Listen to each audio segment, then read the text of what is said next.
Didi, we had a brief chat beforehand and I was suggesting that this fixture might have the potential for an upset. You don't think so? No, I don't think so. Iceland did ever so well in the Euros, where they beat England on the way to the last day. Did well to get out a tough group again, to qualify for this World Cup. And there's some big nations not in Russia this summer. They made it, so they're there on merit, but they've been put into the place in France, against France, after that win against England.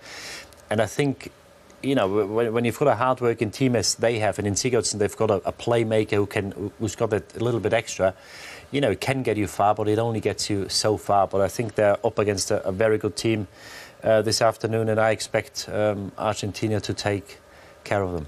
Keith, what do you think? I mean, we can't dismiss the wonderful qualifying campaign they had. Finished top of a group that also featured Croatia, who were also here at the World Cup, Ukraine, always difficult, and Turkey can be tricky as well, so it wasn't an easy group to come out of. No, I like the way they go about their business. They were one of the stories of 2016. I think it's been tweaked in terms of tactically.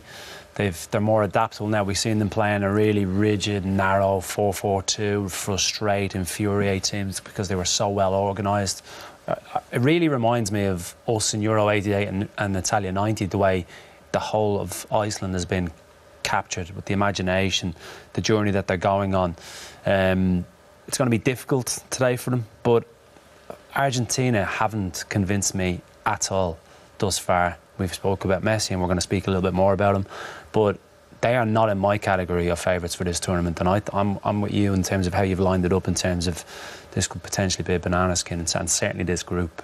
And I suppose the only thing is the X factor is in that Argentina squad in the form of Lionel Messi. I mean, we know that he can win games on his own, but he has to be on his game, Shay, doesn't he?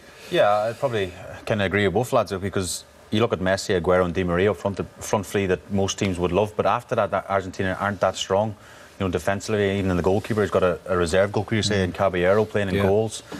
You know, the midfield doesn't scare me, but the front three are good going forward. I think they'll have enough today for Iceland, but to win the tournament, I think it's going to be a big ask. And the thing is, we'll talk about Messi in a minute, but the whole nation relies on one player, and he can only do so much, Peter. You know, the other players around him have to perform as well, and it might just be too much from this. Could be his last chance to win the World Cup. He's probably compared to Maradona all the time because he won it for them, and the nation expects back in Argentina. But I think it's a big ask for them to win the World Cup. I think the big plus they've got is they're not a very good qualifying campaign. They went to Ecuador in the last game in Quito, played at altitude, and they had to win that game to qualify for the World Cup.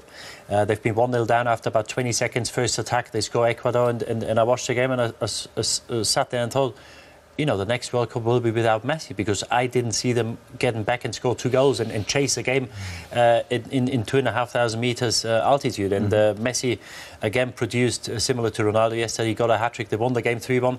And I think in a way we had a similar situation in 2002 where we had to play a playoff against Ukraine when we went to the World Cup. And in a way, you know, we weren't lucky to get that, you know, because in the end we beat Ukraine over the 2 legs, but I think it gave us a lot of confidence and togetherness, because we had a very tough situation to get there, and I don't want to say it takes the pressure off, but it's kind of a bonus, and you say, come on, we're here now, let's make the most of it, and I think that could galvanise that Argentinian team. Right, it'll be interesting to see if that is the attitude of this Argentine side.